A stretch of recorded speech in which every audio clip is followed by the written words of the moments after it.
Hello, brave, beautiful, beloved soul friends. Welcome to another Conversations with Kristin, that beautiful time of your day where you explore the unconscious mind from the inside out.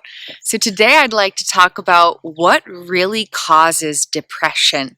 And it's fascinating because I've spent the past decade researching this, and in all of that time, I never discovered what was actually happening until recently. So I'm very excited to be sharing this information with you guys. It's really, really powerful. The insights are a game changer for any healing journey through life. And with how widespread this type of battle is, it's extraordinarily important that we get to the roots of what's actually happening, that we uncover the core causalities.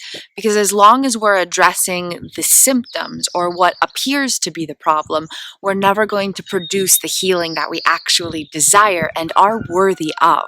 It's only when we can dive deeper into the neurobiological truths of core causalities of these battles that we can find the hope and healing that we are seeking. So, without further ado, let's dive into it. What is actually causing depression? What is occurring within our neurobiological applications of consciousness to produce experiential sensations that feel like depression? Whether it's an overwhelming sense of sorrow or whether it goes into the depths of feeling suicidal and maybe having suicidal ideations or even attempts with an experience. Depression ranges along a scale of severity, but it is a very, very common issue in the world. So let's dive into it. So we have these three layers of our consciousness within my diagrams of consciousness that explain these concepts in some fresh ways. And this little top part, you can picture it like this little pyramid, this pyramid of personhood. The little top part is what we directly know about, and it's only a really, really, really small part of what's happening. So when we feel sensations of depression, we might be up here noticing stuff, but that's not where the stuff is coming from, okay? So it's important to kind of start there and understand that there's a lot happening inside of us that we don't know about directly.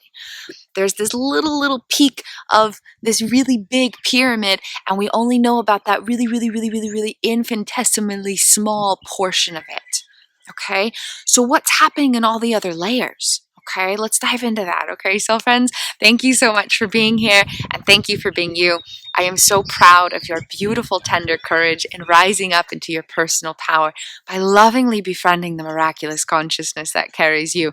You are already perfect and worthy of love and healing and empowerment. And I'm really proud of you for being right here, learning about these really important topics so that you have more power in your personal healing journey. Because knowledge does offer power. When there's awareness about what's really happening, we have more power to move through it, more power to reclaim our power, right? So thank you so much, blessed soul friends, for being here. It's truly a blessed honor to connect with you in this way. So the next little layer down from this little peak of our awareness is our subconscious realms. And that's what stores information regarding our personal sense of identity and aspects of things that process particulars of experience. And that's all data stored in the neural networks of our brain and our body. And when that data becomes activated, it creates these energetic projections in our subconscious, and that's what creates our personal sense of self and experience.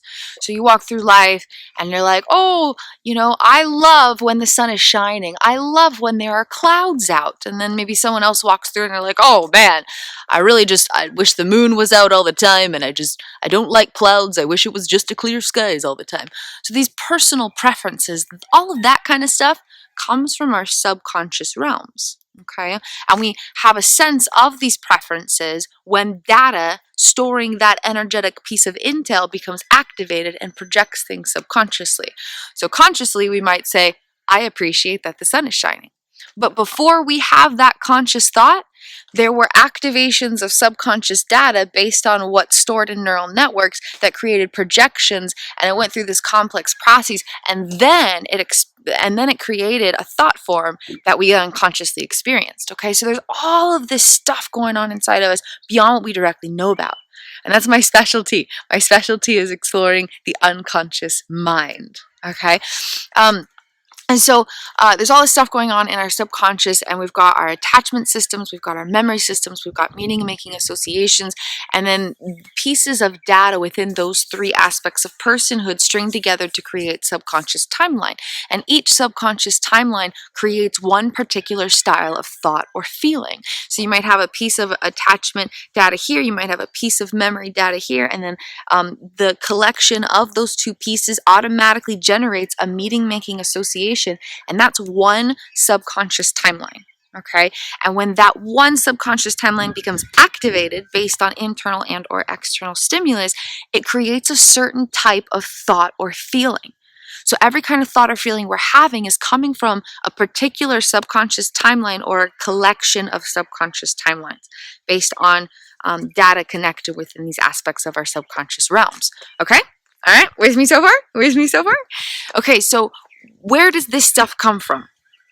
How does our subconscious realms just develop? Like where does the data in it come from? Because every single person's subconscious realms are different. That's why we all have different senses of self. Like I might walk around 100 different people and everyone has a different clothing style. Everyone has a different style of speaking words, like the way we pronounce words, the way we talk, from the way we naturally fluctuate our tone of voice, and the way that we choose words instinctively. All of that's coming from our subconscious realms. And so you go around and people's got different clothing style, different preferences, different perspectives, different beliefs, different styles of walking, like some people might like move their body a lot when they walk, and some people might just be when they walk. Like we all have different styles of moving through our life.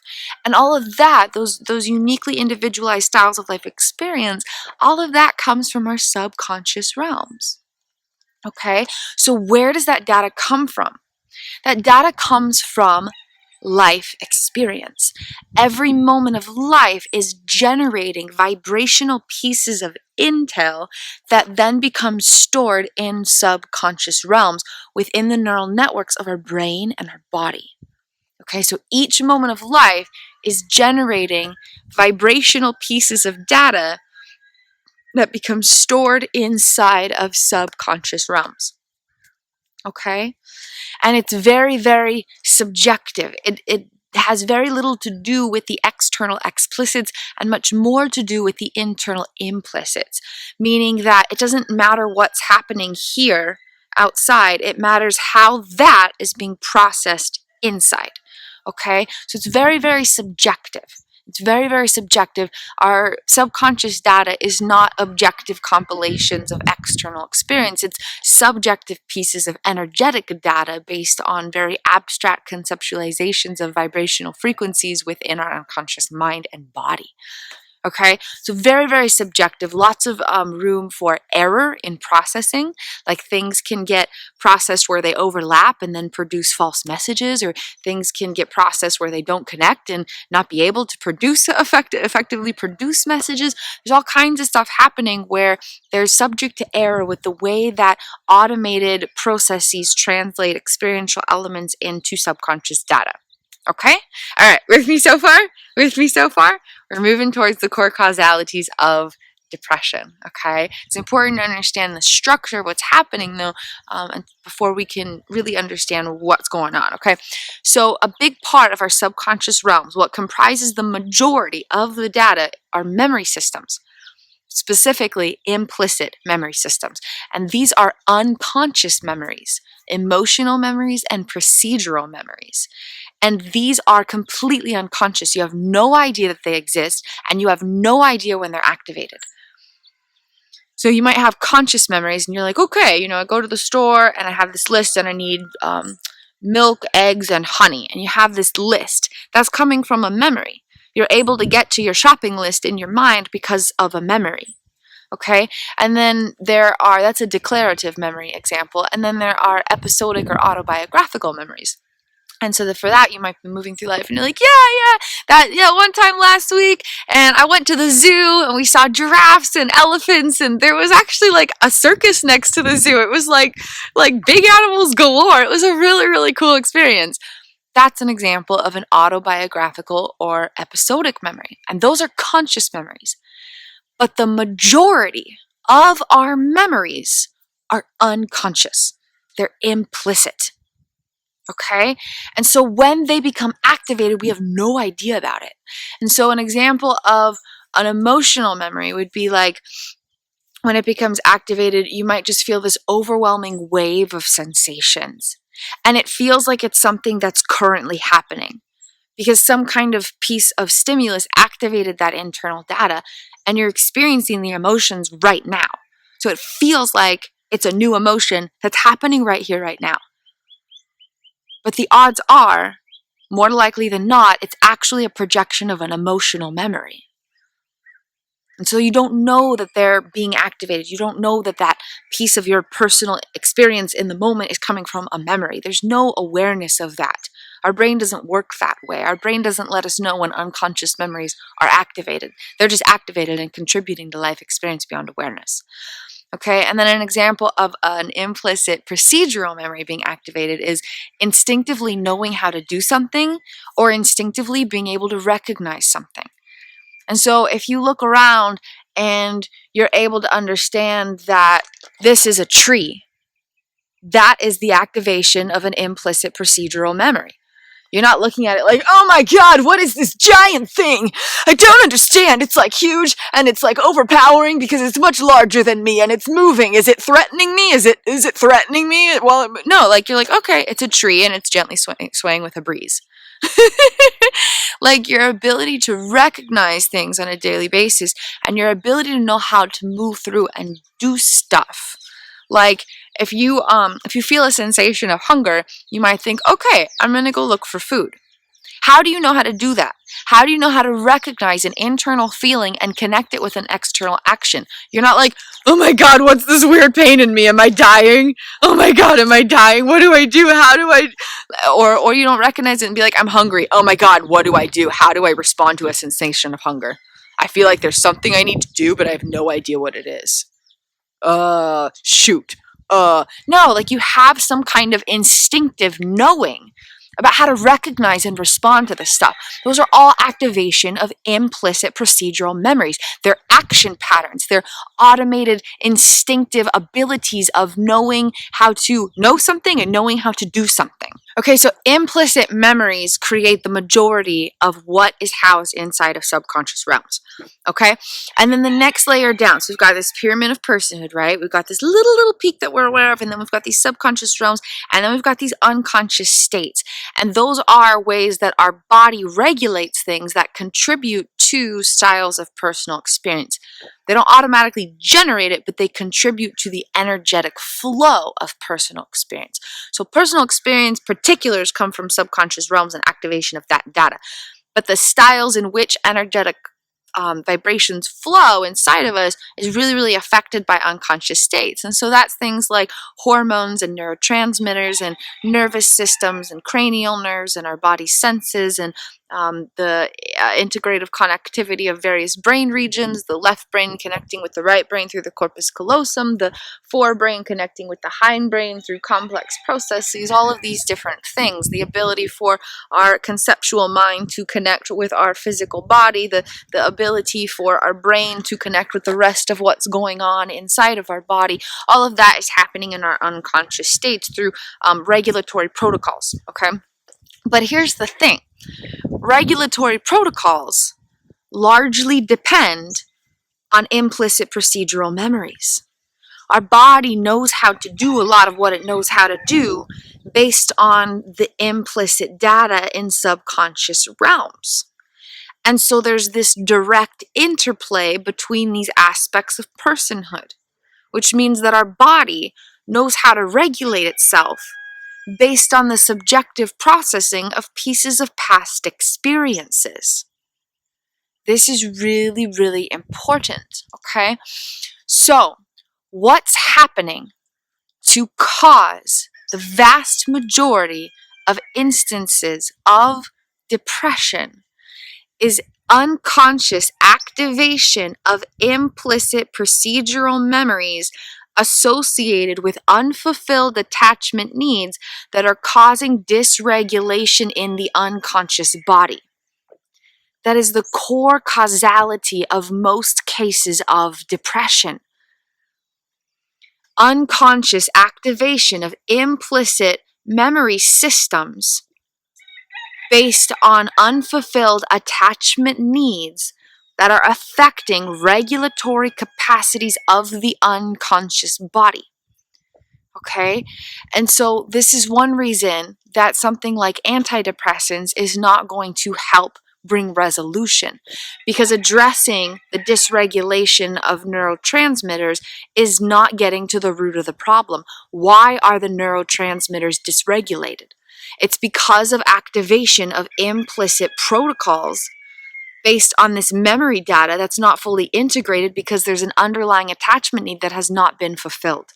Attachment needs connect our mind and our body. Attachments are the bridge between it's nature and nurture colliding. It's the abstract conceptualization of being a person colliding with the particulars about how we each experience ourselves in life. Attachment systems are everything. It's what creates our well-being from the inside out. Attachment systems are what create the well-being of our mind and our body and our lives. Attachment systems are extraordinarily important. They are the foundation of all subconscious data. So the way that every single memory is processed and every single conclusion about who we are and what life is automatically drawn comes directly from the well-being of attachment systems. The well-being of attachment systems is what links subconscious realms and unconscious states. It's the only way that who we conceptually are and our body that helps us move through life to experience ourselves connects. And so regulatory capacities inside of us that help us just be a person, those connect with the specifics about the person we are through attachment systems. Attachment well-being directly influences regulation of things like the autonomic nervous system, which is what allows you to feel relaxed and eat food and feel safe and interact with yourself in a gentle way and interact with others in a casual way. Without well-being of that, everything feels like a threat and your body doesn't even feel safe to eat or sleep. So attachment systems are extraordinarily important. And the core causality of most cases of depression, if not all cases of depression, are unconscious activation of implicit memories based on unfulfilled attachment needs. So an unfulfilled attachment need from the past, in that moment, the particulars of the moment got filed into a memory. And it's kind of this freestanding island of data in subconscious realms. So there's all of this connected data in subconscious realms. And when that's activated, we feel some relief from depression. It's not quite as consuming. We can kind of move through life. But then there's activation unconsciously of this freestanding island of data. And then we're just experiencing life through this one island. And we don't have connection with everything else. And that island directly stems from an unfulfilled attachment need. And the most common unfulfilled attachment need that is the foundation of a freestanding data island in subconscious realms generating sensations of depression comes from our first attachment system, according to my diagrams of consciousness. And that involves a felt sense. That's the most important part of this. A felt sense. It doesn't matter what's happening out here. It matters how our neurobiological applications of consciousness are energetically, vibrationally feeling the sensation of the experience. It involves a felt sense of being seen, loved, appreciated, treasured, and celebrated. Those unfulfilled attachment needs are the core causality of depression. Because when our inner being doesn't feel loved, doesn't feel seen, doesn't feel appreciated, doesn't feel treasured, doesn't feel celebrated, there's all of this dis-ease inside of us. That's all disease is. It's just a lack of energetic ease inside of our neurobiological flows. Okay, that's all dis-ease is. It's just a lack of ease within the vibrational frequency flows of our internal realms. okay? So when we don't feel seen, when we don't feel loved, when we don't feel celebrated, what's happening is every single moment where we feel that way, where we don't feel seen, we don't feel loved, it's generating vibrational data of a very low frequency inside of attachment systems. And then all of the particulars of that moment are stored on top of that data with disintegration, which just means data that lacks connection. And so there could be overcoupling, where there's too many associations, or there might be undercoupling, where there's not enough associations. And that creates dis-ease, because memory systems are not about storing the past. Neurobiologically speaking, our memory systems could not care less about what has happened. The sole purpose of memory systems, the sole reason that they exist, is to project information to help interpret the present and project potentials about what to expect.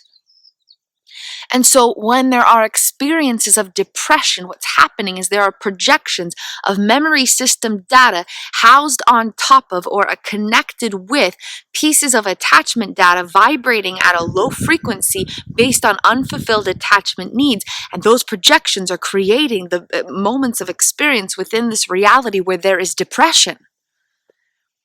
And those internal subconscious projections are dysregulating unconscious states so that the styles of hormones and neurotransmitters and nervous system regulatory capacities create physical feelings of depression. It's not just a perception in our mind, it's something felt in our body.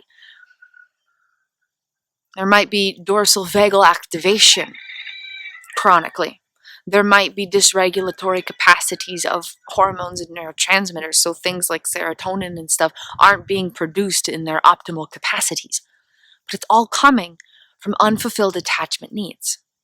But the great part is, we don't have to look at the memory systems to heal the attachments, because beneath each piece of disintegrated memory data, or memory data that never fully experienced harmonious coupling to create great ease and internal well-being, all of that data is piled on top of attachment data. Attachment data is underneath every piece of memory data. And so when we address the attachment needs in the here and now, we transmute all of that memory data regardless of when it's from or why it exists. And so we can help heal our depression by seeing and loving and treasuring and appreciating and celebrating ourselves, which means our observational awareness and the beacon building of our frontal lobes of our brain, our prefrontal cortex, are seeing and loving and treasuring and celebrating our parts of consciousness who are personally experiencing life beyond direct and immediate awareness. And when that action is taken, the memory data from the past that's instigating feelings of depression changes. The attachment systems heal. And all of the unconscious states, their regulatory capacities, reprogram to experience complete harmony and total regulation and well-being.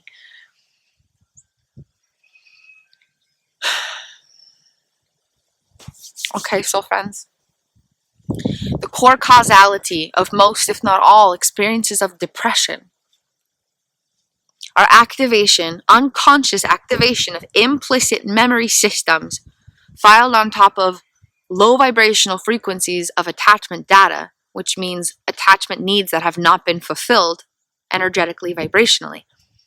And those subconscious activations are affecting the regulatory capacities of our unconscious states, creating feelings of depression in our mind and our body.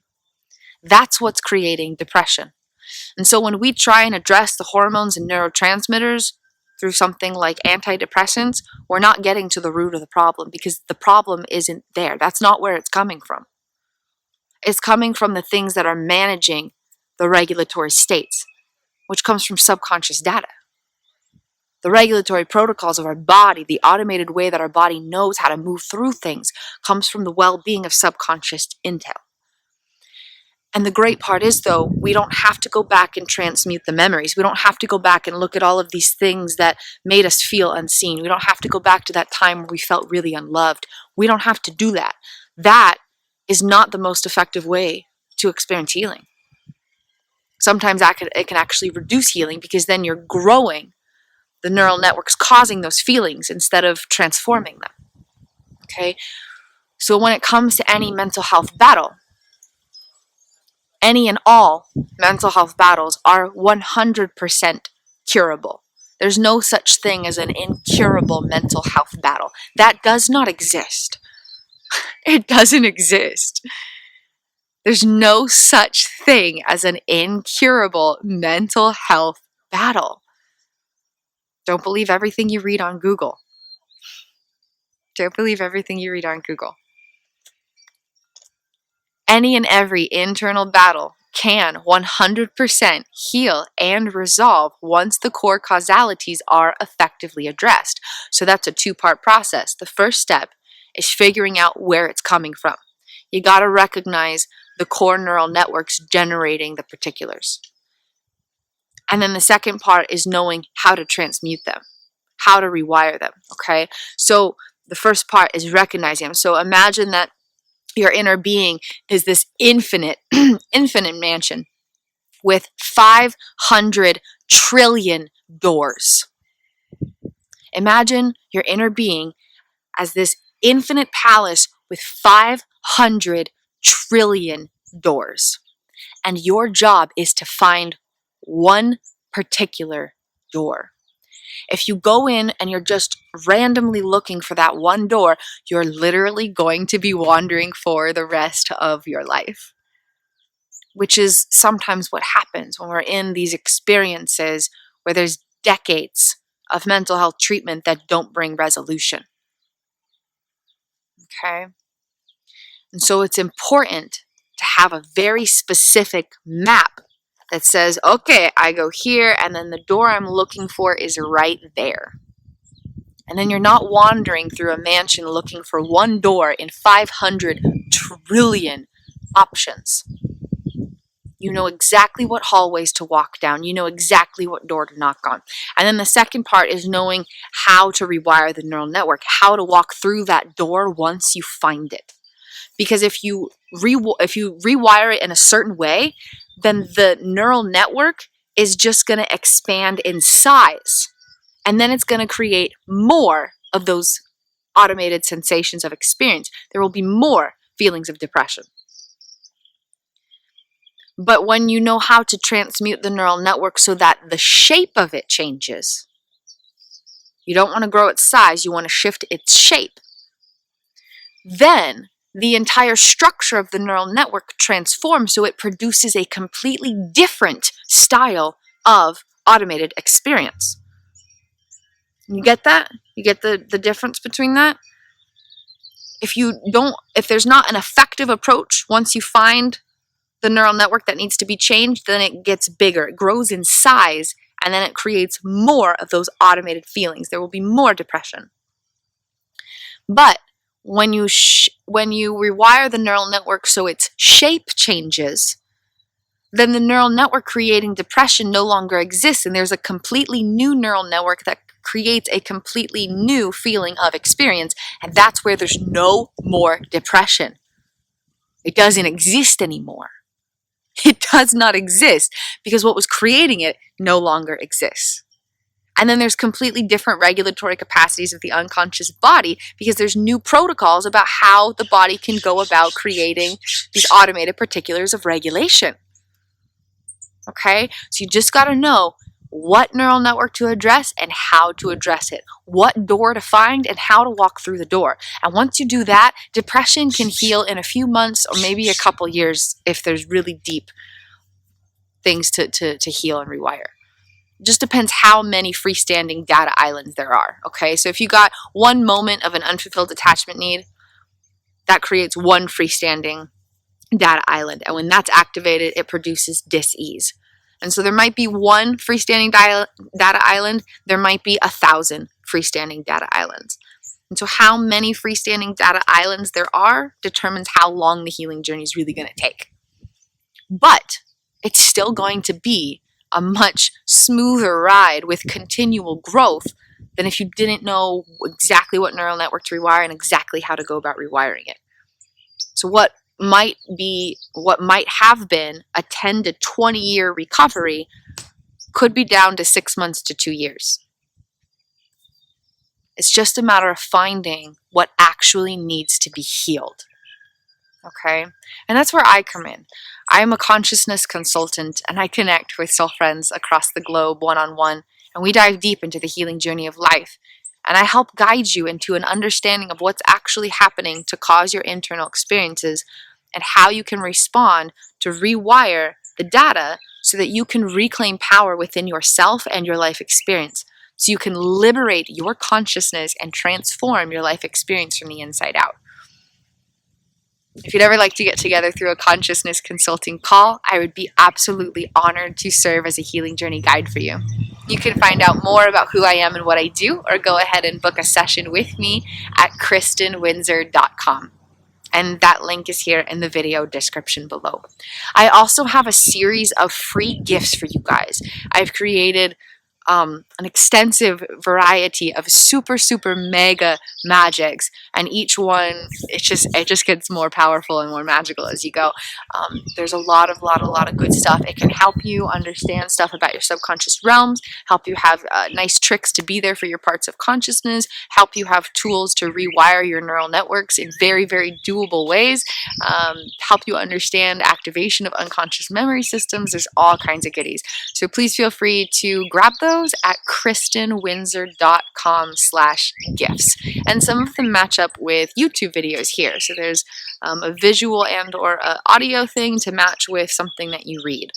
Just to give you lots and lots of tools, because you deserve to have all of the power within your life experience so that you can heal into the person that you really want to be. You are already worthy of that, soul friends. You are already worthy of the whole entire world. And I would be honored to be a part of your healing journey in any way. Thank you. Thank you for choosing to be here with my content. It truly means a lot. Because right here, right now, your brain is being rewired, and I get to be a part of your subconscious data. Yee! I feel so honored to be a part of your new subconscious data. So thank you so much for being here, soul friends. Please grab those free gifts, KristinWindsor.com/gifts. That link is here in the video description below. Thank you for your courage and rising up into your personal power by lovingly befriending the miraculous consciousness that carries you. You are absolutely incredible in every way, shape, and form. And I'm really grateful for the chance to be here breathing on the same planet as you beautiful souls. Thank you for being here. Thank you for being you. And thank you so much for choosing to learn about these really important topics. It's important that we dive into the core causalities of this stuff. The cases of depression are increasing across the globe, and there's more healing hope than we know. So thank you for helping me share this healing hope. It really means the world to me for you to tune in with this content. So thank you so much from the bottom of my heart. I hope you have a beautiful and blessed day, my beloved soul friends. Namaste.